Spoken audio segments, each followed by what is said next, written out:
Hi friends, welcome back. നമ്മുടെ ഇന്നത്തെ video Realme X7 എന്ന് പറയുന്ന 20,000 രൂപ റേഞ്ചിൽ ഇറങ്ങിയിരിക്കുന്ന ഫോണിന്റെ ഒരു ക്യാമറ റിവ്യൂ ആണ്. ഈ ഫോണിന്റെ ക്യാമറ 64 മെഗാ പിക്സലിന്റെ ക്വാഡ് ക്യാമറ സെറ്റപ്പിലൊക്കെയാണ് ഈ ഫോൺ വരുന്നത്. 16 മെഗാ പിക്സലിന്റെ സെൽഫിയും കാര്യങ്ങളൊക്കെ ഉണ്ട്. സോ ഓവറോൾ ഒരു ഗുഡ് ക്യാമറ സെറ്റപ്പ് ഉള്ള ഫോൺ എന്നാണ് വെബ്. നമുക്ക് അതിന്റെ ഒരു ക്വാളിറ്റി ഈ വീഡിയോയിലൂടെ ഒന്ന് ചെക്ക് ചെയ്യാം. മുമ്പത്തെ Realme 7 Pro ഒക്കെ അപേക്ഷിച്ച് ഭയങ്കരമായ ഇമ്പ്രൂവ്മെന്റ് ഉണ്ടോ എന്നൊക്കെ നമുക്കൊന്ന് കണ്ടെത്താം. ഈ ഫോണിന്റെ എല്ലാ സ്പെസിഫിക്കേഷനും നിങ്ങൾക്ക് വെബ്സൈറ്റിൽ കാണാം. സോ അതൊന്നും ഞാൻ ആവർത്തിക്കുന്നില്ല. മെഗാ പിക്സലുകളും കാര്യങ്ങളൊക്കെ അവിടെ എഴുതിയിട്ടുണ്ട്. വേണമെന്നുള്ളവർക്ക് അത് റെഫറൻസിനായിട്ട് ഉപയോഗിക്കാം. പിന്നെ ഇതിന്റെ കളറും കാര്യങ്ങളും ഭംഗിയും ഒക്കെ നിങ്ങൾക്ക് ഇഷ്ടപ്പെടുന്നുണ്ടെന്നുള്ളത് നിങ്ങൾ വേണം തീരുമാനിക്കാൻ. ഞാൻ പറഞ്ഞു ഇത് കുഴപ്പമില്ല എന്ന് പറഞ്ഞൊന്നും പറഞ്ഞിട്ട് നിങ്ങൾ എടുക്കരുത്. നിങ്ങൾക്ക് ഇഷ്ടപ്പെട്ടാൽ മാത്രം എടുക്കുക. കാരണം പലപ്പോഴും പല വീഡിയോകളിലും നമ്മൾ നല്ലതാണെന്ന് പറഞ്ഞു അതത്ര പോരാന്ന് പറഞ്ഞുകൊണ്ട് പലരും കമന്റ് ചെയ്യുന്നത് കണ്ടിട്ടുണ്ട്. ക്യാമറ റിവ്യൂ നമ്മൾ കാണുന്നത് തന്നെ അതിന്റെ ക്വാളിറ്റി കണ്ട് നമുക്ക് ഇഷ്ടപ്പെട്ടിട്ട് എടുക്കാൻ വേണ്ടിയിട്ടാണ്. സോ അതുകൊണ്ട് ആ വ്യക്തി പറയുന്നത് കേൾക്കേണ്ട യാതൊരു ആവശ്യമില്ല. ഞാനിവിടെ പറയുന്നത് എൻ്റെ ഒപ്പീനിയനാണ്. നിങ്ങളിത് കണ്ടുകൊണ്ട് നിങ്ങളുടെ ഒപ്പീനിയൻ ക്രിയേറ്റ് ചെയ്ത് നിങ്ങൾക്ക് ഇഷ്ടപ്പെട്ടോ എന്ന് തീരുമാനിക്കുകയാണ് വേണ്ടത്. സോ നമുക്ക് സ്റ്റാർട്ട് ചെയ്യാം. ആദ്യമായിട്ട് ഡേ ലൈറ്റിലെ ഇമേജുകളിൽ നിന്ന് സ്റ്റാർട്ട് ചെയ്യാം. ആദ്യമായിട്ടൊരു ഡേ ലൈറ്റ് ഇമേജ് നിങ്ങൾക്ക് കാണാം. എൻ്റെ മോള് സിറ്റ് ഔട്ടിൽ നിൽക്കുന്നതാണ്. നോർമലി നിങ്ങൾക്ക് സിറ്റ് ഔട്ടിലെ ഒരു ലൈറ്റിംഗ് ഊഹിക്കാം. സൂം ചെയ്ത് നോക്കുമ്പോഴും സഫീഷ്യൻ്റ്ലി ക്വാളിറ്റിയും കാര്യങ്ങളൊക്കെ ഉണ്ട്. കുഴപ്പമൊന്നുമില്ല. പോർട്രേറ്റ് മോഡ് കൊടുക്കുമ്പോഴും കുഴപ്പമില്ലാത്തൊരു ക്വാളിറ്റിയൊക്കെ നമുക്ക് തോന്നുന്നുണ്ട്. സോ ഓവറോൾ ഒരു നല്ല ക്വാളിറ്റി, നല്ല ഡയറക്റ്റ് സൺലൈറ്റും കാര്യങ്ങളൊക്കെ ഉള്ള പുറത്ത് വന്ന് നിന്ന് കഴിഞ്ഞാൽ ഈ ഒരു ക്വാളിറ്റിയിലാണ് ഇമേജ് കിട്ടുക. നിങ്ങൾക്ക് ഇതിൽ സാറ്റിസ്ഫൈഡ് ആണോ? ഈ ഷാഡോ ഏരിയകളൊക്കെ അത്ര നന്നായിട്ട് വന്നതായിട്ട് എനിക്ക് തോന്നുന്നില്ല. നിങ്ങൾക്കത് എങ്ങനെയാണ് തോന്നുന്നത് ചിന്തിച്ച് നോക്കുക. ഞാൻ ചില പോയിന്റുകൾ ചൂണ്ടിക്കാണിക്കുന്നതേ ഉള്ളൂ. പല ഷാഡോ ഏരിയകളും അത്ര കണ്ട് എക്സ്പോസ്ഡ് അല്ലാന്ന് തോന്നുന്നുണ്ട്. ഇവിടെ ഓവറോൾ കുഴപ്പമില്ല എന്ന് പറയാം. സെൽഫി ക്യാമറയിലേക്ക് വന്നു കഴിഞ്ഞാലുള്ള ക്വാളിറ്റിയാണ് നമ്മൾ കാണുന്നത്. ഇത് ഓവറോൾ തീർച്ചയായിട്ടും നല്ലൊരു ക്വാളിറ്റിയാണ്. സെൽഫി ക്യാമറയിൽ പ്രത്യേകിച്ച് എനിക്ക് ഒരു കുഴപ്പവും തോന്നിയില്ല. ഓവറോൾ നല്ല ക്വാളിറ്റി ആയിട്ടാണ് തോന്നിയത്. പോർട്രേറ്റ് മോഡിന്റെ കാര്യങ്ങളിലേക്ക് വന്നാലും നല്ല ഡീസൻ്റ് ആയ ഒരു ക്വാളിറ്റി നമുക്ക് സെൽഫി ക്യാമറ തരുന്നുണ്ട്. ഒരു സെൽഫി ക്യാമറ സാമ്പിൾ കൂടി നിങ്ങൾക്ക് കാണാം. ഡീസൻ്റ് ആയ ക്വാളിറ്റിയാണ്. നല്ല ഒരു അഭിപ്രായമാണ് സെൽഫി ക്യാമറയെ കുറിച്ച് എനിക്ക് പറയാനുള്ളത്. പോർട്രേറ്റ് മോഡ് കൊടുക്കുമ്പോഴും യാതൊരു ഇഷ്യൂസും ഇല്ല. നല്ല ഡീസൻ്റ് ആയ ഒരു സെൽഫി ക്യാമറ പെർഫോമൻസ് ആണ് പോർട്രേറ്റ് മോഡിലടക്കം നമുക്ക് കിട്ടുന്നത്. മെയിൻ ക്യാമറയുടെ നോർമൽ ഇമേജ് കൂടുതലൊന്നും കാണിക്കുന്നില്ല. ഒറ്റ ക്ലിക്ക് ചെയ്യുന്നതിന് നമുക്ക് കാര്യം മനസ്സിലാവുന്നുണ്ട്. നല്ല ക്വാളിറ്റിയാണ്. സ്കൈ, ക്ലൗഡ് എല്ലാ കാര്യങ്ങളും അത്യാവശ്യം സൂം ചെയ്ത് നോക്കുമ്പോഴും ഡീസന്റ് ക്വാളിറ്റിയാണ്. ഒരു 2x സൂം ചെയ്താൽ കിട്ടുന്ന ഒരു ക്വാളിറ്റിയാണ് ഈ കാണുന്നത്. അത്യാവശ്യം 2x സൂം ചെയ്തും ഉപയോഗിക്കാമെന്ന് തോന്നുന്നു. കാരണം അതിന്റെ ക്വാളിറ്റി നന്നായിട്ടുണ്ട്. 5x എന്തായാലും അത്ര നന്നായിരിക്കില്ല എന്നുള്ളത് നിങ്ങൾക്ക് ഊഹിക്കാം. ഞാൻ അതിവിടെ കാണിക്കുന്നില്ല. 2x നിങ്ങൾക്ക് ഇവിടെ നന്നായിട്ട് കാണാം. വൈഡ് ആംഗിൾ ക്യാമറയുടെ ഇമേജ് കളറുകൾ വാഷ്ഡ് ഔട്ട് ആയി മാറിയിട്ടുണ്ട്. നിങ്ങൾക്ക് ഇവിടെ കാണാം. വൈഡ് ആംഗിൾ ക്യാമറ ഇമേജ് ആണ്. കളറുകൾ വാഷ്ഡ് ഔട്ട് ആണ്. എങ്കിലും വേണമെങ്കിൽ നിങ്ങൾക്ക് വൈഡ് ആംഗിൾ ക്യാമറയും യൂസ് ചെയ്യാൻ തോന്നുന്നു. It's personal. നിങ്ങൾക്ക് വേണോ വേണ്ടത് യൂസ് ചെയ്യണോ എന്നുള്ളത് നിങ്ങൾ തന്നെ തീരുമാനിക്കുക. 64 മെഗാ പിക്സലിന്റെ ക്വാളിറ്റിയാണ് ഈ കാണുന്നത്. ഈ ഒരു ഇമേജ് എടുത്തപ്പോൾ ഇത് സാച്ചുറേഷൻ ഇച്ചിരി കൂടി പോയിട്ടുണ്ട്. നിങ്ങൾക്ക് ഇവിടെ കാണാം. സോ 64 മെഗാ പിക്സൽ എടുക്കും ഇങ്ങനെ സംഭവിക്കുന്നുണ്ട്. എന്തായാലും ക്വാളിറ്റിയും ഡീറ്റെയിൽസ് ലെവലും വളരെ നന്നായിട്ടുണ്ട്. മാക്രോ ഇമേജുകളിലേക്ക് വന്നു കഴിഞ്ഞാൽ നിങ്ങൾക്ക് ഇവിടെ കാണാം 1-2 ഇമേജുകൾ മാക്രോ എടുക്കുന്ന ആൾക്കാരാണെങ്കിൽ കുഴപ്പമില്ല. ഡീസൻ്റ് ആയ ഒരു ക്വാളിറ്റി മാക്രോ ഷോട്ടുകൾ നിങ്ങൾക്ക് എടുക്കാൻ സാധിക്കും. ഈ ഫ്ലവറിന്റെ ഡീറ്റെയിൽസ് ഒക്കെ നോക്കിയാൽ നല്ല രീതിയിലുള്ള ഒരു ക്വാളിറ്റി ഒക്കെ നമുക്ക് കിട്ടുന്നുണ്ട്. സോ മാക്രോ ഷോട്ട് ഒക്കെ എടുക്കണമെങ്കിൽ ഇതിലത്തെ ആ ഒരു ക്യാമറ വേണമെങ്കിൽ യൂസ് ചെയ്തുകൊണ്ട് മാക്രോ ഷോട്ട് എടുക്കാൻ സാധിക്കും. നല്ല ഡീസൻ്റ് ആയിട്ടുണ്ട്. ഇനി നമുക്ക് ഇതിന്റെ വീഡിയോ ക്വാളിറ്റി ഒന്ന് കണ്ടു നോക്കാം. ഫ്രണ്ട് ക്യാമറയും റിയർ ക്യാമറയുടെ ഒക്കെ വീഡിയോ ക്വാളിറ്റി ഞാൻ അടുത്തതായിട്ട് ആഡ് ചെയ്യാണ്. ഒന്ന് കണ്ടു നോക്കും. ഹായ്, അപ്പോൾ ഇത് സെൽഫി ക്യാമറയുടെ ഒരു വീഡിയോ ക്വാളിറ്റിയാണ്. ഓവറോൾ ഗുഡ് ക്വാളിറ്റി ആണെന്ന് തോന്നുന്നു. ഈ ഒരു കാര്യങ്ങൾ പുറമേ നോക്കുമ്പോഴും ഈ സ്ക്രീനിലേക്ക് നോക്കുമ്പോഴും എനിക്ക് ഏകദേശം ഒരേപോലെ നല്ല രീതിയിൽ നാച്ചുറൽ കളറും കാര്യങ്ങളും ക്യാപ്ചർ ചെയ്യുന്നുണ്ടെന്നാണ് തോന്നുന്നത്. ക്ലൗഡ്സും കാര്യങ്ങളൊക്കെ എനിക്ക് നല്ല രീതിയിൽ കാണാൻ സാധിക്കുന്നുണ്ട് വീഡിയോയിൽ. സോ ഓവറോൾ ഒരു നല്ല ക്വാളിറ്റി വീഡിയോ ക്യാപ്ചറിങ് ആയിട്ടാണ് തോന്നുന്നത്. പാൻ ചെയ്യുമ്പോഴും ഒരു നല്ല ഡീസൻ്റ് ആയ ഒരു ക്വാളിറ്റിയാണ് കാണാൻ സാധിക്കുന്നത്. സോ നിങ്ങൾ ചിന്തിച്ച് നോക്കുക, നിങ്ങൾക്ക് ഈ ക്വാളിറ്റി മതിയോന്ന്. ഞാൻ പറയുന്നതല്ല, എൻ്റെ അഭിപ്രായമല്ല പ്രധാനം. വീഡിയോ കാണുമ്പോൾ നിങ്ങൾക്കിത് ഇഷ്ടപ്പെടുന്നുണ്ടോ? കളറും കാര്യങ്ങളൊക്കെ കണ്ട് നിങ്ങൾക്ക് ഇഷ്ടപ്പെടുന്നുണ്ടോ? ആ കാര്യം പ്രത്യേകം നോക്കുക. നിങ്ങൾക്ക് ഇഷ്ടപ്പെടുന്നുണ്ടെങ്കിൽ ഇത് നിങ്ങൾക്ക് പറ്റിയ ക്യാമറ ആയിരിക്കും. കാരണം ക്യാമറ അതിൻ്റെ ഒരു ക്വാളിറ്റിയും കാര്യങ്ങളും ഭംഗിയും ഒക്കെ പേഴ്സണലാണ്. സോ നിങ്ങൾക്കിത് ഇഷ്ടപ്പെടുന്നുണ്ടോ എന്നുള്ള കാര്യം നിങ്ങളാണ് തീരുമാനിക്കേണ്ടത്. സോ കണ്ടു നോക്കുക, കണ്ട് തന്നെ മനസ്സിലാക്കുക ഈ ഒരു ക്വാളിറ്റി എങ്ങനെയുണ്ട്, ഈ മൈക്കിൽ കൂടെ കേൾക്കുന്ന ഈ ഒരു മൈക്കിൻ്റെ ക്വാളിറ്റി എങ്ങനെയുണ്ട്, സൗണ്ടിൻ്റെ ക്വാളിറ്റി എങ്ങനെയുണ്ട്, അതൊക്കെ സ്വന്തമായിട്ട് കണ്ട് മനസ്സിലാക്കുക. ഈ ക്ലിപ്പിൽ നമ്മൾ സെൽഫി ക്യാമറയുടെ ഒരു സ്റ്റെബിലൈസേഷനാണ് നോക്കുന്നത്.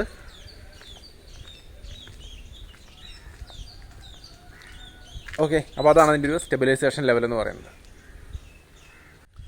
ഇത് 4Kയുടെ ഒരു വീഡിയോ ക്വാളിറ്റിയാണ്.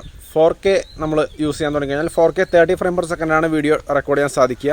ഇപ്പോൾ 4Kയുടെ ഒരു വീഡിയോ ക്വാളിറ്റിയാണ് നിങ്ങളീ കാണുന്നത്. വീഡിയോയ്ക്ക് സ്മൂത്ത്നെസ് ഒക്കെ ഇത് മതിയോ, ഓവറോൾ ക്വാളിറ്റി എങ്ങനെയുണ്ടെന്നൊക്കെ കണ്ടു തന്നെ മനസ്സിലാക്കുക. ഞാനായിട്ട് പറയുന്നത് നിങ്ങൾക്ക് ശ്രദ്ധിക്കണം എന്നില്ല. അപ്പോൾ നമ്മൾ നേരത്തെ പറഞ്ഞ പോലെ തന്നെ കണ്ടു തന്നെ മനസ്സിലാക്കുക ഈ ഒരു ക്വാളിറ്റി എങ്ങനെയുണ്ട്, നിങ്ങൾക്കിത് ഓക്കെ ആണോ എന്നുള്ള കാര്യം. ഇത് ഫുൾ എച്ച് ഡിയുടെ ഒരു വീഡിയോ ക്വാളിറ്റിയാണ്.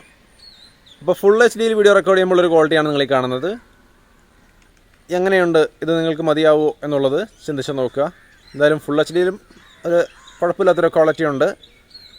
അപ്പോൾ എന്തായാലും ഇതാണ് ഫുൾ എച്ച് ഡിയുടെ ഒരു ക്വാളിറ്റി. നിങ്ങൾക്ക് അതിൻ്റെ സ്റ്റെബിലൈസേഷനും കാര്യങ്ങളും കൂടി ഒന്ന് ചെക്ക് ചെയ്യാം. ഞാനൊന്ന് നടക്കാം.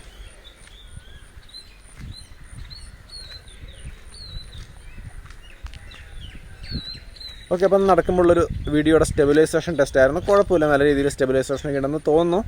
സോ നിങ്ങൾക്കിത് മതിയാവോ, ഈ ഒരു സ്റ്റെബിലൈസേഷനൊക്കെ മതിയോ 20,000 ഒരു ഫോൺ എടുക്കുമ്പോൾ എന്നുള്ള കാര്യം ആലോചിച്ച് നോക്കുക. ഇനി നമ്മൾ കുറച്ച് സ്ലോ മോഷൻ കാണാൻ പോവാണ്. 120 FPS-ൻ്റെയും അതേപോലെ 240 FPS-ൻ്റെയും. ആദ്യം 120 FPS-ൻ്റെ ഒരു ക്വാളിറ്റി നമുക്ക് നോക്കാം. കുഴപ്പമില്ലാത്തൊരു നല്ല ലൈറ്റുള്ള സിറ്റുവേഷനിൽ ഇതുപോലെ ഒരു ക്വാളിറ്റി ഉള്ള ഒരു ഫുട്ടേജാണ് കിട്ടുന്നത്. 240 FPS-ലേക്ക് വരുമ്പോൾ ഈ കാണുന്ന ക്വാളിറ്റിയാണ് കിട്ടുന്നത്. സോ ഇതൊക്കെ നിങ്ങൾക്ക് സഫീഷ്യൻ്റ് ആണോ? നിങ്ങൾ എന്തെങ്കിലും സ്ലോ മോഷനൊക്കെ എടുക്കാൻ ഉദ്ദേശിക്കുന്ന ആൾക്കാരാണെങ്കിൽ ഈ ഒരു ക്വാളിറ്റി കിട്ടിയാൽ നിങ്ങൾ ഓക്കെ ആവോ എന്നുള്ളത് നന്നായിട്ട് ആലോചിച്ച് നോക്കുക. ആർട്ടിഫിഷ്യൽ ലൈറ്റിംഗ് കണ്ടീഷനിലെ ഒരു സെൽഫി ക്യാമറ ഇമേജ് ആണ് കാണുന്നത്. ഒരു നല്ല ക്വാളിറ്റിയാണ്, എനിക്ക് വലിയ കുഴപ്പം തോന്നുന്നില്ല. സെൽഫി ക്യാമറ ഡേ ലൈറ്റിലും ലോ ലൈറ്റിലും നന്നായിട്ട് പെർഫോം ചെയ്യുന്നുണ്ട്. ഡീറ്റെയിൽസ് ലെവലൊക്കെ ഞാൻ സൂം ചെയ്ത് തന്നെ കാണിക്കുന്നുണ്ട്, നിങ്ങൾക്ക് ഇവിടെ കാണാം. നല്ലൊരു ക്വാളിറ്റി, അത് ഡേ ലൈറ്റിലോ ലോ ലൈറ്റിലോ സെൽഫി ക്യാമറ എന്തായാലും നന്നായിട്ട് പെർഫോം ചെയ്യുന്നതാണ് എൻ്റെ ഒരു ഒപ്പീനിയൻ. നിങ്ങൾക്ക് എന്ത് തോന്നുന്നുള്ളത് കണ്ടു നോക്കിയിട്ട് നിങ്ങൾ തീരുമാനിക്കുക. ഞാൻ ഓക്കെയാണ് സെൽഫി ക്യാമറയുടെ കാര്യത്തിൽ. ഇപ്പം ഞാൻ മറ്റൊരു ലൈറ്റിംഗ് സിറ്റുവേഷനിലേക്ക് മാറി നിന്നിട്ട് എടുക്കുകയാണ്. ഇത്തിരി ലൈറ്റിൽ നിന്ന് അകന്നു നിന്ന് എടുത്താലും അടുത്തു നിന്ന് എടുത്താലും ഒക്കെ കുഴപ്പമില്ലാത്തൊരു നല്ല പെർഫോമൻസ് നമുക്ക് സെൽഫി ക്യാമറയുടെ ഭാഗത്ത് കിട്ടുന്നുണ്ട്. ഇനി മെയിൻ ക്യാമറയുടെ ഇമേജിലേക്ക് വന്നു കഴിഞ്ഞാൽ നിങ്ങൾക്ക് ഇവിടെ കാണാവുന്ന തരത്തിലുള്ളൊരു ക്വാളിറ്റിയാണ്. ഓക്കെ ആണോ എന്നുള്ളത് നിങ്ങൾ തന്നെ ആലോചിച്ച് നോക്കുക. അതനുസരിച്ച് ഭയങ്കരമായ റിയൽമിയുടെ മുൻപത്തെ ഫോണുകളെ അപേക്ഷിച്ച് ഭയങ്കര ഇമ്പ്രൂവ്മെന്റ് വന്നോന്ന് ചോദിച്ചാൽ അങ്ങനെയൊന്നും തോന്നുന്നില്ല. മുമ്പത്തെ Realme 7 Pro ഒക്കെ നമ്മൾ ഉപയോഗിച്ചിട്ടുള്ളതാണ്. അപ്പോൾ അതേപോലത്തെ ഒരു ക്വാളിറ്റി ഒക്കെ തന്നെയാണ് ഇവിടെയും കാണുന്നതെന്നാണ് പേഴ്സണലി എനിക്ക് തോന്നുന്നത്. സോ കുഴപ്പമില്ലാത്ത ഇത്തിരി സോഫ്റ്റ് ആണ് സ്കിൻ എന്നാണ് തോന്നുന്നത്. ആർട്ടിഫിഷ്യൽ ലൈറ്റിംഗ് കണ്ടീഷനിലേക്ക് വരുമ്പോൾ മെയിൻ ക്യാമറ ഇമേജ് ഇത്തിരി സോഫ്റ്റ് ആണോ എന്നൊരു സംശയമുണ്ട്. സോ നിങ്ങൾ നോക്കുക, നന്നായിട്ട് വാച്ച് ചെയ്യുക. ഞാൻ സൂം ചെയ്തൊക്കെ കാണിക്കുന്നുണ്ട്. ഈ ഒരു ക്വാളിറ്റി നിങ്ങൾക്ക് ഓക്കെ ആണോ എന്നുള്ളത് നന്നായിട്ട് ശ്രദ്ധിച്ച് നോക്കുക. കാരണം മെയിൻ ക്യാമറയുടെ കാര്യമായ ഉപയോഗം ഉദ്ദേശിച്ചുകൊണ്ട് നിങ്ങൾ വീഡിയോ എടുക്കുമ്പോൾ, ഈ ഒരു ഫോൺ എടുക്കുമ്പോൾ നന്നായിട്ട് വാച്ച് ചെയ്യുക. നിങ്ങൾ കണ്ട് തന്നെ മനസ്സിലാക്കുക. ഞാൻ പറയുന്നത് കേട്ടല്ല, കണ്ട് തന്നെ മനസ്സിലാക്കുക. ഞാൻ സൂം ചെയ്ത് വരെ കാണിച്ചു തരുന്നുണ്ട് എല്ലാ കാര്യങ്ങളും. ഇനി നമുക്ക് നൈറ്റ് മോഡ് എന്ന് പറയുന്നൊരു സംവിധാനമുണ്ട്, അതൊന്ന് ആക്ടിവേറ്റ് ചെയ്യാം. ലെഫ്റ്റ് സൈഡിൽ നോർമൽ ഇമേജും റൈറ്റ് സൈഡിൽ നൈറ്റ് മോഡ് എനേബിൾ ചെയ്ത ഇമേജുമാണ് കാണുന്നത്. ഒരു സ്ലൈറ്റ്ലി ബെറ്റർ ആയിട്ടുള്ള ഇത്തിരി എക്സ്പോഷർ, കുറച്ചൊരു ലോങ് എക്സ്പോഷർ ആ രീതിയിൽ എടുത്തിരിക്കുന്ന ഒരു ഇമേജ് ആണ്. കുഴപ്പമില്ല, കുറച്ച് ബെറ്റർ ആയിട്ടുണ്ട് റൈറ്റ് സൈഡിലത്തെ നൈറ്റ് മോഡ് ഇമേജ്. സെൽഫി ക്യാമറയ്ക്ക് നൈറ്റ് മോഡ് ഉണ്ട്. റൈറ്റ് സൈഡിൽ കാണുന്നതാണ് നൈറ്റ് മോഡ് എനേബിൾ ചെയ്തിട്ടുള്ള ഇമേജ്. തീർച്ചയായിട്ടും കുറച്ച് ബെറ്റർ ആയിട്ടുണ്ട്. നിങ്ങൾക്ക് ആ ഷാഡോ ഏരിയ ഒക്കെ നോക്കി കഴിഞ്ഞാൽ നല്ല രീതിയിൽ ആ ലോങ് എക്സ്പോഷറിന്റെ ഗുണം തീർച്ചയായിട്ടും കാണാനുണ്ട്. സോ നൈറ്റ് മോഡ് വേണമെങ്കിൽ ഈ രീതിയിൽ എടുത്തു കഴിഞ്ഞാൽ ഇങ്ങനെ യൂസ് ആയിരിക്കും. സോ നമുക്കിനി നേരെ വീഡിയോ ക്യാമറയുടെ പെർഫോമൻസ് എങ്ങനെയുണ്ടെന്ന് നോക്കാം.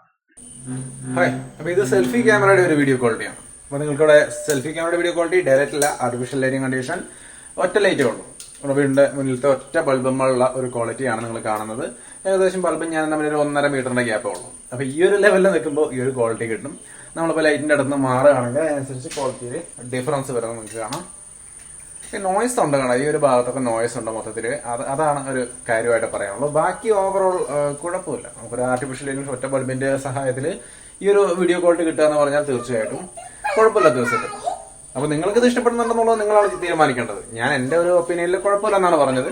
ബട്ട് നിങ്ങൾ മാളാനുങ്ങാണ്ടൊക്കെ ഒരു വർക്ക് ചെയ്യല്ലേ.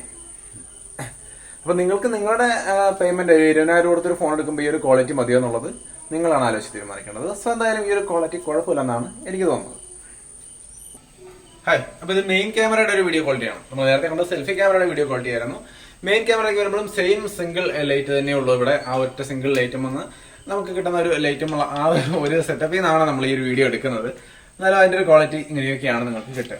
അപ്പോൾ എനിക്ക് തോന്നുന്നു കുഴപ്പമില്ലെന്ന്. കുഴപ്പമെന്ന് വെച്ചാൽ ഇതിന് മുമ്പ് Realme 7 Proയുടെ ഒക്കെ നമ്മൾ റിവ്യൂ നോക്കിക്കഴിഞ്ഞാൽ ഈ ഒരു ക്വാളിറ്റി തന്നെയാണ്. X7 വരുമ്പോഴും ആ ഒരു ക്വാളിറ്റി തന്നെയാണ് നമുക്ക് കിട്ടുന്നത്. അല്ലാതെ വേറെ അമേസിംഗ് ആയ പുതിയൊരു സംഭവമൊന്നുമില്ല. മിഡ് റേഞ്ചിലൊക്കെ ഒരു ബെസ്റ്റ് എന്ന് പറയുമ്പോൾ ഏറെക്കുറെ ഈ ഒരു റേഞ്ച് തന്നെയാണ് ക്വാളിറ്റി വരുന്നതെന്നാണ് എനിക്ക് തോന്നുന്നത്. ഇപ്പോൾ റേഞ്ച് പ്രൊഡക്റ്റുകൾ റിവ്യൂ ചെയ്ത് വന്നതിന്റെ അടിസ്ഥാനത്തിൽ പറയുന്നതാണ്. അപ്പോൾ നമ്മൾ ഒരുപാട് ഉപയോഗിക്കുമ്പോൾ നമുക്കറിയാം ഏറെക്കുറെ ഒക്കെ ഒരേപോലെ തന്നെയാണ് ക്വാളിറ്റി വരുന്നത്. അല്ലാണ്ട് ഒരു വലിയ ഇംപ്രസീവായ ഒരു അപ്ഗ്രേഡ് എന്ന് പറഞ്ഞുകൊണ്ട് Realme X7 സൂപ്പർ അപ്ഗ്രേഡ് എന്ന് പറയാൻ മാത്രമുള്ള ഒരു സംഭവം ഒന്നും കണ്ടില്ല. നിങ്ങളുടെ അഭിപ്രായം തീർച്ചയായിട്ടും കമന്റായിട്ട് ഷെയർ ചെയ്യാം കേട്ടോ. അത് എന്റെ പേഴ്സണൽ ഒപ്പീനിയൻ മാത്രമാണ്. സോ നിങ്ങൾക്ക് ഇത് എങ്ങനെയാണെന്നുള്ളത് നിങ്ങൾ തന്നെ തീരുമാനിക്കുക. ഇഷ്ടപ്പെട്ടെങ്കിൽ പർച്ചേസ് ചെയ്യാം. ഓക്കെ, സോ അത്രയുമാണ് പ്രധാനപ്പെട്ട കുറച്ച് കാര്യങ്ങൾ Realme X7 എന്ന ഫോണിന്റെ ക്യാമറ റിവ്യൂലേക്ക് വരുമ്പോൾ. മെയിൻ ആയിട്ടുള്ള ഇമേജുകളും കാര്യങ്ങളൊക്കെ നമ്മൾ പരിശോധിച്ചു. Low light, day light, stabilisation എല്ലാ കാര്യങ്ങളും നമ്മൾ കണ്ടു. ഓവറോൾ കൊള്ളാം. ലോ ലൈറ്റിൽ വരുമ്പോൾ വീഡിയോ ക്വാളിറ്റി നമുക്ക് അത്ര കണ്ടൊരു ഇമ്പ്രസീവ് ആയിട്ട് തോന്നിയില്ല. അതിൽ പല ഒരു സ്കിൻ ടോൺ ഇടയ്ക്കിടയ്ക്ക് ചേഞ്ച് ആവുന്നുണ്ടായിരുന്നു. പിന്നെ ഡേ ലൈറ്റിലെയും മെയിൻ ക്യാമറയുടെ പെർഫോമൻസിൽ ഷാഡോ ഏരിയകൾ അത്ര കണ്ട് നല്ല രീതിയിൽ എക്സ്പോസ് ചെയ്തതായിട്ട് തോന്നിയില്ല. ഈ രണ്ട് കാര്യങ്ങളാണ് നെഗറ്റീവ് തോന്നിയത്. ബാക്കി ഓവറോൾ ഗുഡ് എന്നാണ് ഞാൻ പറയുന്നത്. നിങ്ങളുടെ അഭിപ്രായങ്ങൾ തീർച്ചയായിട്ടും കമന്റായിട്ട് ഷെയർ ചെയ്യാം. വീഡിയോ ഇഷ്ടപ്പെട്ടാൽ ലൈക്ക് ചെയ്തും ഷെയർ ചെയ്തൊക്കെ നമ്മളെ സപ്പോർട്ട് ചെയ്യുക. വീണ്ടും മറ്റൊരു വീഡിയോ ആയിട്ട് കണ്ടുമുട്ടാം. ബൈ.